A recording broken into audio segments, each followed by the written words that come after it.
The nice thing about clams is that the mantle will let you know if it's retracting a little here and there. It'll let you know something's wrong. Now, usually it's chemistry. 90% of the time, if something's wrong, it's always chemistry. Now, if sometimes you're not getting like long-term low light, then you'll see retraction because at first it'll extend really far because the mantle is really like a solar panel. It will go, I want more light, right? Especially if you get no light. So it's going to extend like crazy unless the chemistry is off. Everybody always says, okay, so I have to put in the bottom. The first remark for them, okay, I'll put in the bottom because for some reason, I don't know why everybody thinks the bottom is the answer for everything. And I'm like, wow, everybody always says, okay, I'll put in the bottom, so where do I go from there? And I say, well, you don't have to put in the bottom. Like, what do you mean? You can put it anywhere as long as you have good flow, good chemistry, par over 100.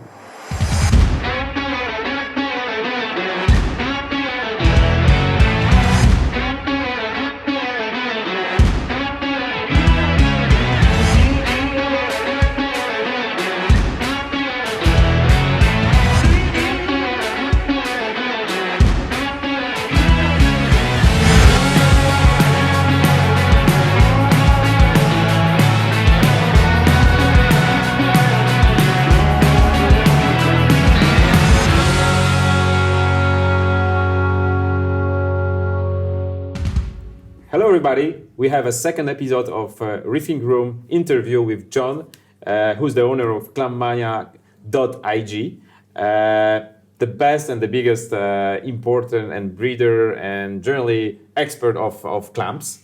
So we have another couple questions to ask you, John, if you don't mind. Oh, I'd love to, no problem, yes. Okay, so tell me, is that difficult to keep clams in the tank? Question would be, the answer would be yes and no. Yes. It is actually very easy. Well, for example, it's all about maintaining parameters, but when I say it's easy is because I myself, when I set up a system, I don't use an established system. I take a sterile system and I can put, even if, for example, I can put even a 5-gallon, which is not much. You think about it, 5-gallon surface area and for display, whatever like it is. 30 liters. 30 liters for you do the conversion for me. Yeah. Okay, so 30 liters, I can put, let's say small, like let's say 200 small clams in there, right? And people always ask me, John, is it possible to put how many clams can I put in, 30 liters or 100-gallon, whatever it is, system, or 3,000 liters? And I would say, yes, it's possible, actually 200, because we do it all the time. We set it up on a sterile environment. The clam itself is actually, believe it or not, is a live rock. If you think about the clam, if our clams are cultured and they've been in our system for 3 years, some of the bigger ones we have for 5-10 years, it's a live rock. The shell itself is a live rock for 5-10 years. So basically I'm just putting live rock into a system. So I know that, and then as far as the clams itself, it doesn't really need anything besides lighting, heating, and flow, and then good chemistry. Okay. So if you can maintain decent chemistry and keep up with the alkalinity, and the trace elements if it needs as far as its absorption. Now, if you have abundance of clams like I do, I have to keep on the trace elements more. If you have just 1 or 2 clams and not much coral, a cup of water change once a week, every few weeks, no problem. So up to you. Can you do the water change? Okay. Right? So yes, so it's fairly easy if you can maintain the chemistry, yes. So there's one factor, the one thing that is missing, what you said about this, it's did they need to be fed? I know there are filtrators. Yes. I know that they have a zooxanthellae that just said that they are in symbiosis with them, so they produce sugars, energy for them. Yeah. But did they, because in the natural, they filtrate water. Yeah. So did they need to be fed in our tanks? That's the best question ever. I love it. I would say, this is how it is. Because they are photosynthetic, and I think I said it in the first episode, and just in case you guys didn't hear it on the first episode, giant clams are only clams in the world that are photosynthetic. That's where they're able to grow so big, and they use a zooxanthellae to help feed them. So, meaning that, no, you do not need to supplement feeding besides good lighting and good chemistry and good flow. Not good, I thought but we do have. But let me also say, because they're clams, they do filter. They do filter phosphates. They do need nitrates, phosphates to maintain, like any species of coral too. they do filter that out. So in our system, it's almost zero phosphate, zero nitrate all the time because we have so many clams. And they also take a certain strains of phyto. We do have a product line for that, and other people have product line, but it depends on what strain it is. That will be supplemental feeding. So my point to this is that sunlight or natural light or even artificial light will give it 3 meals a day, just like an example, breakfast, lunch, and dinner. And the supplemental feeding is like having snacks, a candy bar, whatever it is. They get a little fatter, that's a little, but not necessarily. Okay, so we have Phytomix product. Yes. I will give it a try. Oh, yeah, I want to try. Let's, I don't know if it's somewhere there. I'll tell you. Yeah, but that will be great to see because yeah. I fed with this product. I fed just all the corals that I have in tanks. So it's a very good product. So I Phytomix from Aquaforest. Yeah. I suppose that will be great for filtrators, and we sell it as a product for them. But it's good. It's good to know. And so they. How to make them more colorful, because the colors are just spectacular from your video I saw, and just like a different different shapes, different like a patterns, patterns, and in the same time I saw the colors that that are not so common in our tanks. So for example, the orange one, even the yellow, which is super bright yellow. It's just like totally different colors that we used to it. Yeah. Well, it all comes down to the health of it, right? Good chemistry, things like that. But key roles would be this. We have the reason I can discover this stuff is we have outdoor facilities, indoor facilities. Outdoor facility, the lighting changes on a daily basis, right? Our outdoor facility will be more in California, and the outdoor facility will give us different ranges of lighting per day throughout their day. The reason I tell you all this is because that's how I discover these things. I look at these things and I look at our par meter that's out there at in the water level where the clams are at for 24 hours a day, 365 days a week, and I see the par levels change and things like that. And then based on that, I can see what season. It's like seasonal for my clams in the outdoor facility. It's like when it's like really vibrant, what colors are popping, what patterns disappear when the par goes down.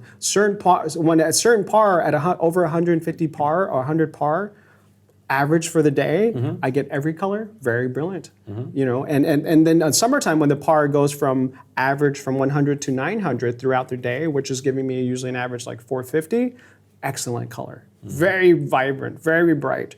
And it doesn't matter which source of light will be, like a metal halide or LED or T5. Did you observe any difference on how they are? Yes, I definitely do. It's a good question because I love natural sunlight because the clams don't need any other blue lights to show they have full spectrum outside nature, and the clams are very healthy. But saying that, as far as health-wise and thriving, every light. Good lights that a reputable industry I've used, I've had no problem with it. The difference of them is that I tune in the colors so I can see certain colors better. If I want to see reds and greens, I got to tune in the red and green a little more. If I put the light so blue, certain gold clams will turn more orange or more pink. Right? But it's just it fools our eyes a little bit. But how about them? What they, thriving? You can go 20K, you can go down to 8K, 7K, and they're still fine. So they will live. The clams are really 50% plant. So the plants need the white light. Yes. So it's not just the blue light that we have now that tends to use to make it brighter, but some white light is also important to have. So a nice mixture, So we usually run for our lights when we do LEDs indoor. We do for health-wise and also visually, for we can see the true colors.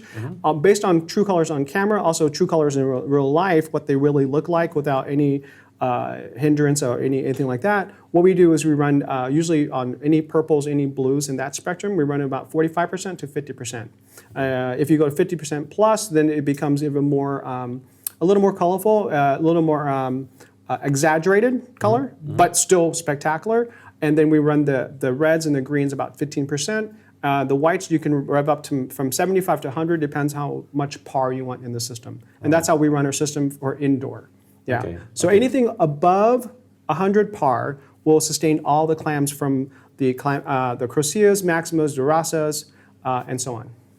Okay, so you answer already this question, but I would like to ask it again. So can an experienced or the beginner keep the clams in their tank?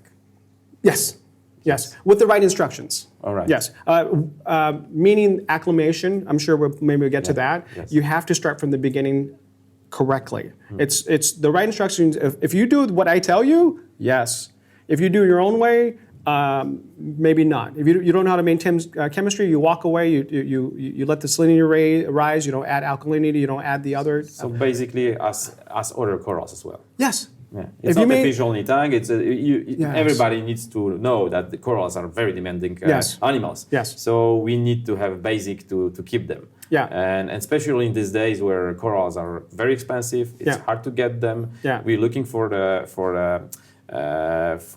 not importing them too much, not to lose them first, because we import them. Yeah. But I remember in the past that the corals was cheaper, so people don't really care. They just okay, they die, I will buy a new one. Yeah, very true. We should change this approach. The clams are especially they are so sensitive. Yes, they're ones. The nice about clams is that the mantle will let you know if it's retracting a little here and there. It'll let you know something's wrong. Now, usually it's chemistry. 98% of the time, if something's wrong, it's always chemistry. Now, if sometimes you're not getting like long-term low light, then you'll see retraction because at first it'll be extend really far because the mantle is really like a solar panel. It will go, I want more light, right? Especially if you get no light. So it's going to extend like crazy unless the chemistry is off, right? But over time, if the PAR is under 100, 75 is okay, but they only can sustain so long for so many periods. I've had it where the clam has fallen and hidden underneath the crevice with no light, and they'll survive a couple months too. So they will have to kick in that filter. Yeah, so probably they use the filtrations exactly. so they catch the other kind of of foods, energy. Yeah. So they still can sustain, but they will be pale. Yeah. The colors will be semi there, not there. But you put them back in light. Pops up again. You got to give that zone thalia some love. So we can keep them as an indicator, as a barometer of good condition or something. Yes. Something's wrong in the tank. Yes. That's a good thing. So you can have a kind of your own test of your water. Yes. You have a one or two clams, and if they are retracting their the position, and so that doesn't mean that something's wrong. Yes, and then you can. And what I always recommend is that you can definitely get an ICP test and find out what's going on from there. That way you say, okay, something's wrong. Either I'm not changing water enough, or something is off right there. But an ICP test will be a good way to find out to say what is my next step from there. So iron. For example. For iron as an example. For us, it's like everything, people say, oh my God, alkaline is this, calcium this perfect, what is wrong? And I'm like, okay, yes, I understand. And those are great numbers and good job. The only thing is without an ICP test, I can't tell you what it is at this particular time. And for us, could be little trace elements, and either you dose so much sometimes, overkill. And it's easy to put these drops because it's very little, but a little goes a long way. And sometimes they overdose it, and they have issues too. So as long as you keep in the right parameters, you should be okay. Okay, so there's another question that is going to my mind. Yeah. So if they need to have some let's say energy from the sun for the sun, so you say that like 100 par, 150 par, even 200 par. Yeah. So where is good to put them in the tank? In the low area or in the middle, on the top? Yeah. Because I saw in the reefs, they have on the top, there are sometimes there's the tides and they just go out from the water and they are just exposed to the really strong sun and they still survive and thrive. So I'm just wondering what is it? Because from my experience, I usually put them in the bottom. Okay. But I just now realized that maybe it's not necessarily the good way to keep them. Yeah. So what is the good way? It's so funny for me because everybody always says, okay, so I have to put it in the bottom. The first remark for them, okay, I'll put it in the bottom because for some reason, I don't know why everybody thinks the bottom is the answer for everything. And I'm like, wow, everybody always says, okay, I'll put it in the bottom, so where do I go from there? I say, well, you don't have to put it in the bottom. They're like, what do you mean? Clams, for me, because I go to these locations, as you see, so everyone's like, well, it's out of the water, what's going on? It's exposed to sunlight, that day is 90 degrees and it's still fine. How do we keep it in an aquarium? Sometimes they don't survive and this can be out of the water. So the question is, the answer would be, you can put it anywhere as long as you have good flow, good chemistry, par over 100. Okay, what does that mean? Good flow. Oh, okay. Because good flow, for SPS, it's good flow. It's very strong, yeah. and it's of course it's not to. It should be random flow just to make the water move. Yeah. You have extreme low. Some corals don't like high flow. Yeah. So in my opinion, in the past, and now I know, but I thought that clams need to have like a not too strong flow. Okay. That was my opinion, but in the past, I know that it's not true. But tell us how it should be. Well, for me being in the water all the time with the clams, and I'm filming, sitting, and I'm always wherever my destination is clam based. I never go somewhere there's no clams. So you never see me in the Bahamas. We don't have clams here. Or I don't know how I got here. There's no clams. But next time we will be here, there will be clams. I'll be so happy. I'm like, oh, clams. But anywhere I go in destination for travels, you can look back, and I can look back. I can travel. My vacations are basically clam-based. It's never Bahamas or anywhere I'd love to go to Bahamas. It's never gone, but I'm sorry, you have no clams. I'm not going.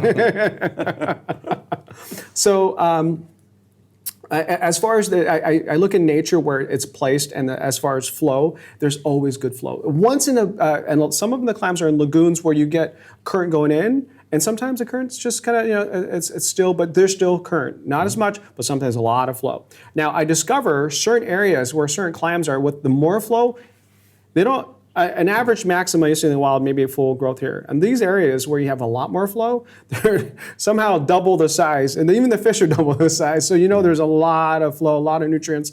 The reason, and also our system, I see our clams are much happier when I actually crank up the flow. One of my favorite for flow is either turbulence or pulsating. Okay. I love the pulsating because it's not pushing on the clam too much, but yet it's always bringing things in and out, in and out, in one area, in one mouth, out the other. It's always in and out, in and out. My point is, it's rather anything in life, we like to do things passively, right? If I have to work for something, I'm wasting a lot of energy. So this is going to help bring nutrition in, waste out, nutrition in, waste out. So, and then good flow for me is important. I can keep a stagnant flow, but at the same time, with our lighting being so strong sometimes, it's a good way to keep the PAR not so crazy. It's a good way to get the PAR from being at 100 to 400 as the flow ripples and the reflection of the water, all that stuff. So I see the clams much happier in the wild like that, and also in the system like that. So even sometimes where the flow is so much where the mantle's, we're not doing directly, but above the water, and you can see the mantle doing this, I'm okay with that. Because even at that, you see the mantle's really pushed out very happy. Right. So it's more passive for them to have that. As far as going back to the if we're still on the subject of placement, as I say, anywhere, as long as your chemistry is good, temperature, flow, and lighting for food source, and extra phyto for supplemental, get beefy extra faster. All right, it's nothing else coming to my mind. If it's on the bottom, usually we have sand.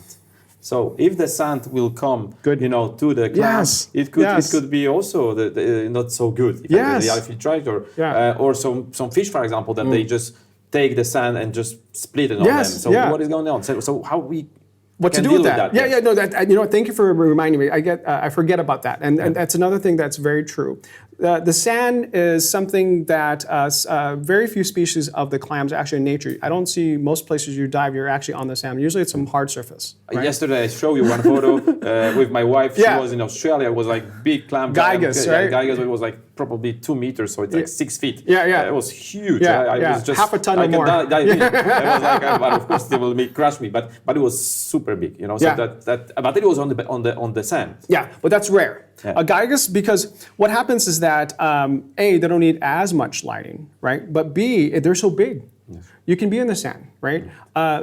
Smaller clams, when they're juvenile, they're so tiny. They need to attach to something, and usually they're always where they're close to the surface. Close to the surface, more flow. Yes. More flow, I need to attach to a hard surface. Sand, you can't attach to, because they have a foot that helps them be mobile, right? It's like a tongue that sticks out, like my tongue sticks out, but it goes back in. Yeah. So that's another thing we got to talk about as far as the tongue and the threads and things like that. Yeah. But the sand itself is hard to attach to, is my point, right? So what I always do is we put we have our clam bases, or you can put a flat rock, any flat rock, Aquaforest has some perfect rocks for it. Anything a little porous that they can attach to, put a little Aquaforest rock underneath it that's flat as much as you can. That way it doesn't... Should we glue it? No. No. He should attach it himself. It would do. A healthy chemistry... Exactly. So Healthy, if a clam, usually a clam small size to, let's say, 4-inch and below, will attach faster than a big clam, because the big clam says, why do I need to produce energy when I'm pretty fat and heavy and the flow pushes, I don't move anywhere, I'm good. Yeah. But if they sense like, oh, I gotta attach somewhere, they'll build the threads really quick, and they attach sometimes half a day, no more than a week. Because usually I can see like, okay, they attach half a day, boom, attach. Or at least they use the foot to try to hold on a little bit, and then they build the attachment afterwards. Yeah, I saw some clams just attached to the rock, and you like to move it, and then some people cut this tongue. Yeah. And what happened then? That's just the thread. That's okay. Yeah. But you're not like I said, that's another point. That's another good, interesting question. The foot is like a tongue that goes in, sticks out. It helps move them. To rotate towards the light, towards the flow sometimes, wherever they feel comfortable. I have some small ones, they climb up my glass. I have videos of them here, and they're stuck on my glass. In the morning, I put it here. At night, and the next morning, I see it up here. So like a snail, kind of. It's like a snail. Yeah. When they're small, they're very mobile. Yeah. They're smaller, not much weight to push around. They're very... They all like to clutter together. If I put them all 6-inch apart, 24 hours later at night, if I do a surveillance at night, which I've done it before, you should do hyperlapse. Like I did that, and then you see this, and they all come together. Okay. They like to feel security because when they breed, they want to be close together anyways. Okay. Right. And it's safe to keep them in the large number in the reef tank, because you told me that something could happen if they are together. Well, no, breeding. That's where you got to be careful. You guys are not on my scale, so don't worry about it. You can have 10, 20, no big deal, right? So it's safe. There's no worry about that. You don't want to stress the clam out. Don't forget, a clam is if it dies, it's a big piece of animal that died. That many years of all the phosphorus, all that stuff is into your system. So make sure you take it out as soon as you can. Okay. So of course, if you have large numbers of that, if one dies, take it out ASAP. You don't want to change the chemistry of the water. Okay, so let's finish the second episode. We have more exciting things to say to you. Okay. And so thank you for watching, and stay tuned for the next episode. We will talk about how to acclimate the clams and how to keep them also thrive in the long term. Yes. And John told me there are some rules to follow to make them thrive. So stay tuned for the next episode, and I will be happy to tell you about this, but John will say. Yes, tune in. Otherwise, you're not going to get this very important information. Very important. Okay, thank you for watching. Take care.